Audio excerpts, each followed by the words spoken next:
I were to describe the community here at Fusia in one word, it would be joy. Absolutely.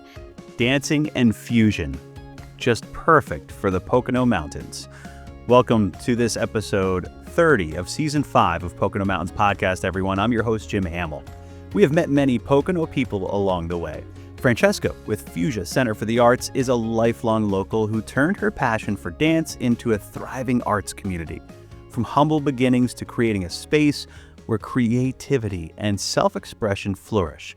Her story is all about following your calling and building something that brings people together. More on that in just a bit. The Poconos is a year-round destination for millions, with 2,400 square miles of mountains, forests, lakes, and rivers. With historic downtowns and iconic family resorts, it's the perfect getaway. You can always find out more at PoconoMountains.com or watch PTN, the Pocono Television Network, streaming live 24/7. Now, back to the episode. Deanna recently went inside Fusia Center for the Arts and discovered how one woman's dream became a movement. Here she is with Francesca and Fusia. Enjoy. Hello, everyone. It's Deanna Fontanez, one of the hosts from PTN, the Pocono Television Network. Today, I'm bringing you along with me to Fusia Center for the Arts. And I'm here with Francesca, the owner. So, Francesca, tell me what inspired you to start a dance school now turned Center for the Arts. So I grew up in this area, moved here when I was 8 years old and danced my whole life. And after doing so much dance, I got to the point where I was like, wait a minute, I want to share what I love with others. And so I was inspired. I love our town. I love where we live. And I feel like it's a thriving kind of like mini city just waiting for more arts to happen. And so in 2011, we just went for it. So 15 years in now, how does that feel having an award-winning dance studio? It's very humbling, to say the least, of course. And I'm always filled with like an immense gratitude because truly it was just a small idea that my husband had when I was on my way to New York City to continue dancing professionally. And he said, well, just, you can do it. And I'm like, okay. So I went for it. And honestly, now to look back, it's just so humbling. You don't do it for the recognition. You don't do it for any of the praise. You do it because you love it, because you feel like you've been called to do it. And I don't know, it just makes me so grateful. So what does dancing mean to you personally? So you started as a dancer, you were a choreographer, and now you own your own dance studio and you share your passion with your students. So tell us about that. So honestly, I feel like dance is the hidden language of the soul, as a famous dancer said. And truly that resonates with me so much. I feel like it's the synthesis of all art forms. I feel like it brings people together. It comes before words ever can sometimes. And I feel like even in being a mother now and watching my kids grow, you know, you often study their body language and their self-expression. And so what I feel is that dance not only is fun to do, right? A great workout and a great release. It's an outlet and it's a vehicle to help people better communicate and honestly just bring people together. Like, I don't know, I think it's number one. So what's the heart behind Fusia? What makes this school different from other dance schools? So right at the inception of Fusia, I had done so much in my past and I said, you know, exactly like what's going to make us different? Like why me? Like what's going to be my why? And for me, it's about embracing the creative process. So much emphasis is obviously always on a finished product. We want our dancers to look polished and clean and technical, and the performance aspect is so important. But there's something that we miss so much when it comes to the creative journey, right? The ability to be able to make mistakes. So what would you say is the heart behind Fusia? What makes it different from other dance schools? So right at the inception of Fusia, I thought to myself, you know, well, why? Like, why me? Why do I feel like I'm being called to create this space?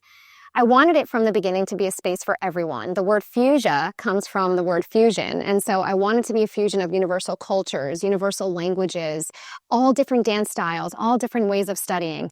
And I also wanted to embrace like the creative process, right? So not just about the final product, which we support and like can't wait for our kids to grow in technique and confidence to get on stage and perform, but really also about how to take that art form out into the community. And I feel like that happens through like self-expression, through human development, and just like understanding that it's a togetherness. So hopefully that community was at the forefront of the goal of the school for sure. What would you say is one lesson you've learned on the dance floor that you've taken into your life and now you share with your students? Okay, so this is like such a great question because when you're dancing, anything can happen. All of a sudden, it's like you go dark and you're like, I can't remember the next move, or oh my goodness, my partner's not there.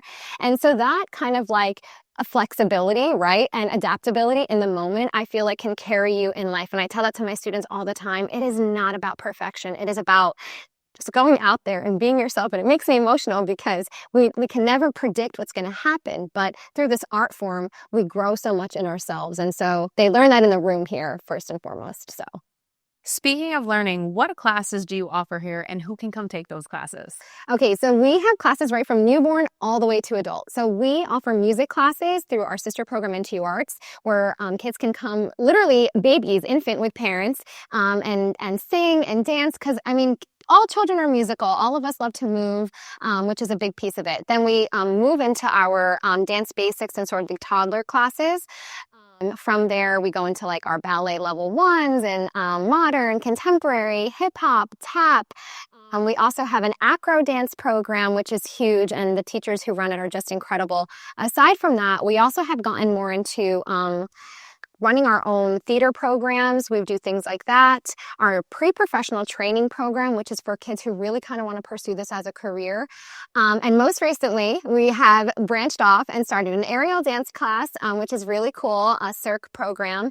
And what I love is that we're always taking chances. We're always like, okay, what's next? And I believe that a lot of our parents have a lot of adult movers. And so anyone who even comes to visit in town can come and take class with us. You can drop in and fly on a silk or take a ballroom dance class. You know, there's something for everyone here. And I never want to limit that there's someone that can walk in the door and not have an experience here. So I think that's amazing that you offer that. So it's not just, oh, students come and take a class, but it's if locals are nearby and want to stop in, or like you said, if visitors are visiting the area, they can drop in and take a class, like go to dinner and then come take a class with your significant other.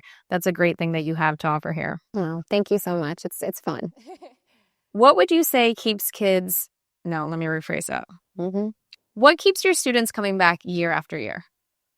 I definitely think it's our community. I believe that our space is a safe space for them where they can come in. We always say, you know, leave whatever happened during your day at the door. Come in here and be immersed in your artist, be immersed in yourself and in the moment, and use whatever happened, you know, during that day. Like, you didn't do good on a test, or I don't know, you stubbed your toe, right, walking out the door. Use that and lean into that and let this place be the place where you express. And I do think that the community that we build, the way that we become a family, we're a Fusia family. That's what we say, you know?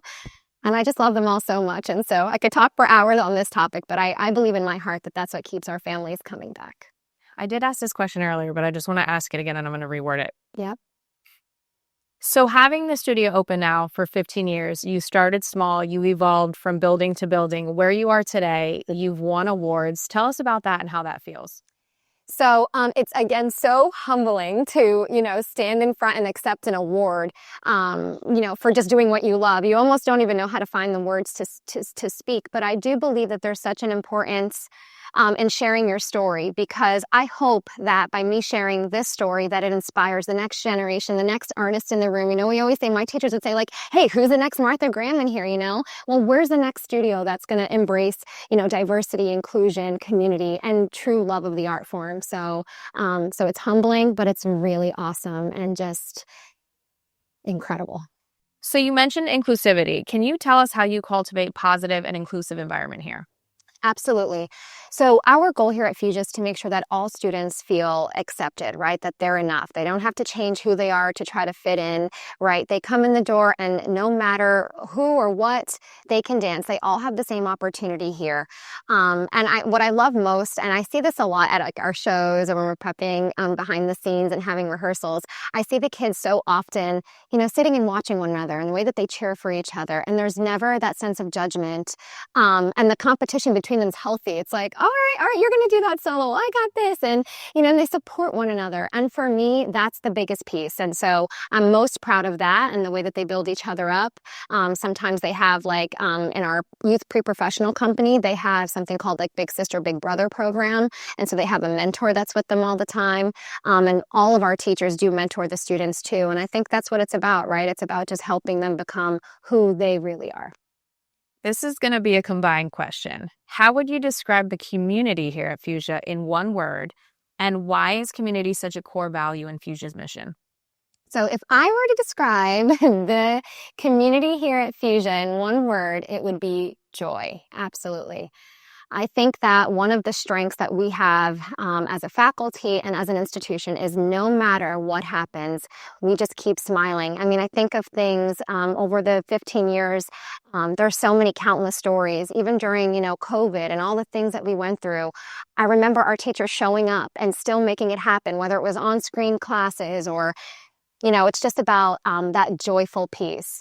And so, I definitely think that you can feel that. You can feel that in our waiting area when you walk in the door. You can feel that when you're going through the classrooms, but joy is definitely the word. And then why is community such a core value in Fusia's mission? Community is such a core value to me because in the beginning of creating the school, it's just the number one thing. Like there is no better feeling than walking into a place where you feel accepted, where you feel loved, where you feel supported. And how else can we grow into our best selves if we're not surrounded and immersed by that, right? People who lift us up. So often maybe, we're afraid to stand out or afraid to be different. But I embrace that. Like that is amazing. If a kid falls in the room, I'm like, that was great. Let's use that. Like, are you okay? But let's use that. I think that's so important. So I think that's the community piece that is so important to me. And I know that for the rest of our faculty, that's the number one thing that we try to instill. What makes Fusia more than just a dance school? So we were talking earlier, it's more like a family to you. So tell us about your team and how it's evolved from day one till now. So awesome. So we have team meetings, we have staff meetings, we come together and we all share visions for the year. So I love it because we're always goal setting together. And so we get to watch and support each other reach those goals and through the classroom. We have a curriculum that we like to follow, certain goals that each age level wants to hit. And aside from that, one of the things that I think is so different and important is we embrace the educational component. So for example, in my modern classes, the kids have to do a lineage of modern dance history. I think that's so powerful, right? Because sometimes we can get so caught up in just the steps in music that we forget, where did this come from, And so I love that we do marry both, creating a technical mover, but also one that's really well educated. And then we ask them to speak on themselves and we say, okay, well, what does dance mean to you? Right? Why do you dance? And we help them with resume building and preparing themselves. So there's just so much more than just the performance aspect. It's kind of full circle, full training, and very immersive. So tell me the importance of dance to you and keeping it alive. Dance is probably, other than my family, the most important thing to me because it's absolutely who I am. From a young age, I didn't know really, I was a wild kid. And so dance really kind of helped ground me a little bit, express myself. And I think there are so many, young artists that feel the same way, right? I also believe that dance is for everyone. I so many times have, new movers walk into the space, whether they're children or adults, and they're like, I don't know. And they're so, nervous. And that sense of judgment kind of comes in. And it's well, just, give yourself a moment, close your eyes and just go for it. And I love to see that release and what can happen. And then all of a sudden they come back the next week and they're so confident, and they're like, oh, I'm ready to practice. And I'm like, oh my goodness, that builds that self-love and that self-confidence.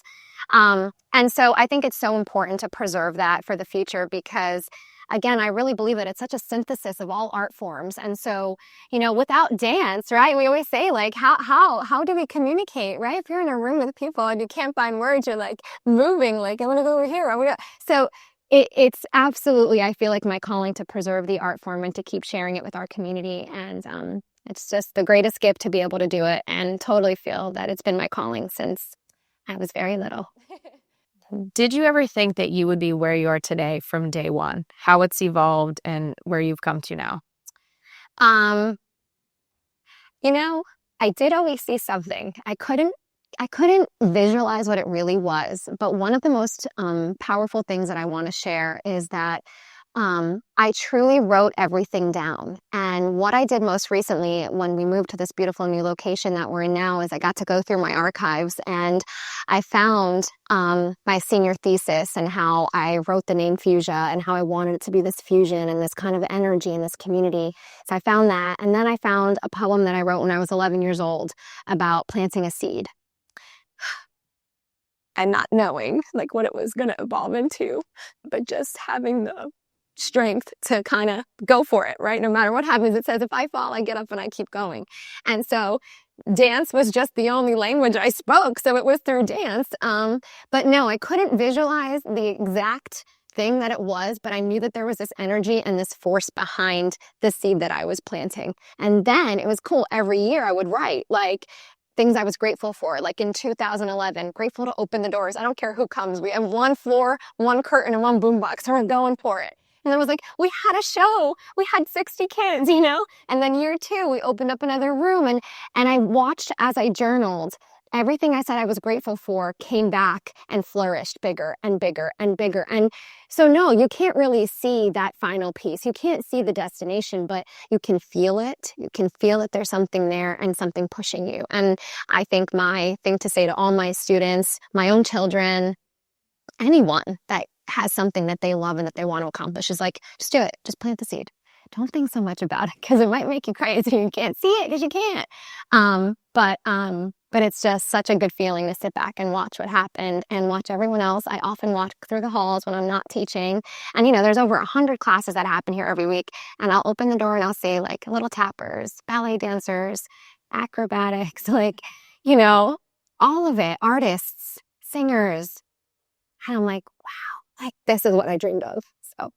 All because you planted the seed and watered it year after year. And now 15 years into the making, you keep watering and now it's like leaves popped out, little branches, and it's going to turn into this beautiful tree. But I love watching this process for you. Well, thank you. And it's ironic because we built a tree this year. So we did this giving gala and there was this giant tree behind me. And I'm like, it's almost like you don't even know how to accept it. Like the power of the universe and the power of God is just like so big and so profound. And it's like, you cannot put it into words. You cannot think you're in charge either. Don't try to drive the wheel. You know, that's a lesson I learned. But literally a tree was there. And so, and it stays with me. So it's part of the story for sure.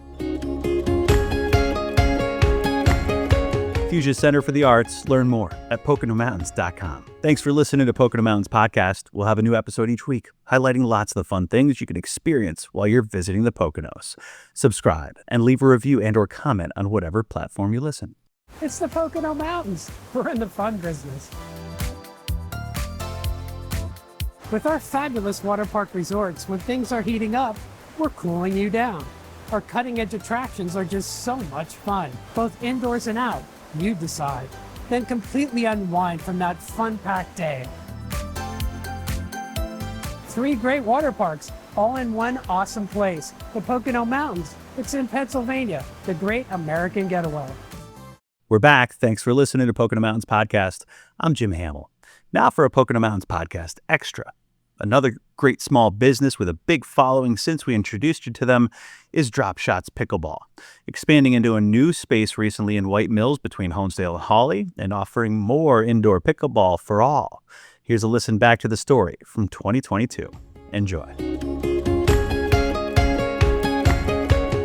Hey, it's Jim Hamill, and if you haven't heard, there is a pretty big sports craze sweeping the nation and right here in the Pocono Mountains. It's pickleball. And now there's a brand new indoor facility in White Mills between Honesdale and Hawley, Drop Shots Pickleball, that is here for year-round play indoors.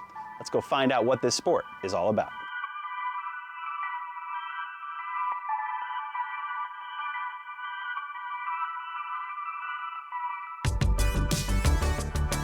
Hi, I'm Christine. Hi, I'm Matt. And we're Drop Shots Pickleball. It's a cross between ping pong, tennis, and badminton, and it's a really fast-paced game that you can pick up quickly. I've never played pickleball before, but my friend Raph here, he's pretty good at it. You just won a tournament, didn't you, in Atlantic City? Good for you. City, yes, it is. And he's going to give us what it's all about. Describe to me the basics. Basic starts by holding the paddle. When you hold the paddle, it's like shaking hand.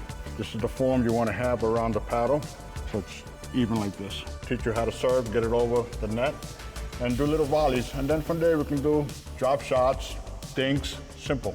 Drop shots and dinks. Yeah, I'll explain to you what that is. Sounds fancy. You want me to show you? I can show you right now. Absolutely, Okay, absolutely, let's yeah. go. So this court is a little smaller than a tennis court. Correct. Okay. Yeah, the dimensions are 44 by 20.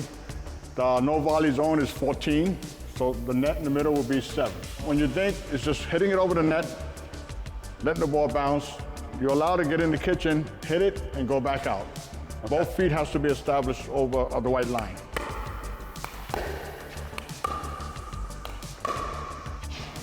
That's one of the basics. The other basic will be cross dinking, which it is. I'm going to be hitting the border Mary. And this is another basic. The third shot drop, it's anywhere from here to the back. The reason why you want to learn that, when you have both guys that's in front, you got to be able just to drop it right over the net for us to advance. Okay. Okay? They call it third shot drop, but you can do it anytime. And the next one is the serve. Serve. Right? Okay. There's two ways of doing it. You can bounce it and then hit it across. Right. Or you can hit it in the air. All right. So that's your two basic ways to serve. Here goes nothing. They can get to, a really fun playing level, in a short time frame. With a game like tennis, it can take 2 or 3 years before you're having a really high level game. And that's why people fall in love with it so fast. Great playing. Hey, good stuff. And basically, that's pickleball. A year ago, I think we were driving around and Matt said, we should open a racket club. And I said, you're insane. But then, as I started to see the game of pickleball pick up and that sort of thing, then we saw on social media that this was becoming available. And when we came and looked at the space, we were like, this is perfect. And there's a local community of pickleballers that really didn't have a winter place to go. So we wanted to provide a really cool space for them. You get your heart rate up though, don't you, Ras? We want to be a place where people can play pickleball, obviously. Also, as a place where there's a little bit of a community as well.